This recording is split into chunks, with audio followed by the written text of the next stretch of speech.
ও মাত্র আসছে অফিস থেকে, আসার সময় হচ্ছে যে এই বাজার সদাইগুলা করে নিয়ে আসছে।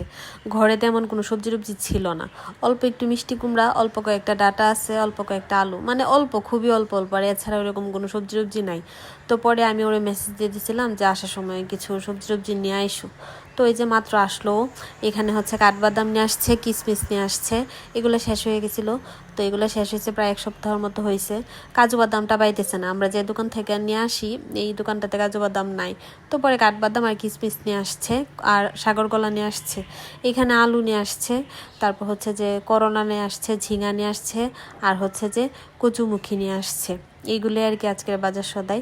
তো কলা নিয়ে আসার পরে, কাঠবাদাম কিশমিশ এগুলো আনার পরে ও বলতেছে যে তাইলে তুমি আমার একটু করে দাও, একটু স্মুদি বানায় দাও, মানে একটু মিল্কশেক টাইপ বানায় দিতে। পরে বলতেছে, পরে আমি বললাম আচ্ছা ঠিক আছে বানায় দিতেছি।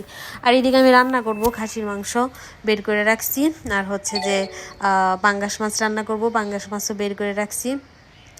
তা আমি এখানে হচ্ছে যে অল্প একটু রান্না করবো, আর অল্প একটু ফ্রিজে রাখা দিব আর কি, শুক্রবার দিন দুপুরবেলা রান্না করব। তো খাসির মাংসটা পরে প্রেশার কুকারে রান্না করা হয়েছে, সব কিছু রেডি টেডি আমি করে দিছি। প্রেশার কুকারে রান্নাটা ও করছে আর কি, ওরই বলছি, কারণ আমি প্রেশার কুকারে ইউজ টু না, আমি ভয় পাই, ওই যে সিটি যে দেয় ওইটার যা আওয়াজটা, এটা আমি অনেক ভয় পাই, জানি না কেন জানি আমি অনেক ভয় পাই। যাই হোক, তো ওই যে ওর জন্য হচ্ছে যে আমি শেকটা বানাইছি, কিন্তু পরে আর ও শেকটা খায় না, এটা পরে ফ্রিজে রাইখা দিয়েছিলাম। তারপর দিন সকালবেলা অফিসে যাওয়ার সময় ও হচ্ছে যে অর্ধেকটা খাইছে আর অর্ধেকটা আমি খাইছি।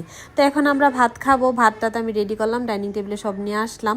মাংসটা বেশ মজা হয়েছে, কিন্তু আমার কাছে আমি যে ওই দিন রান্না করছি না, ওইটাই বেশি ভালো লাগছে।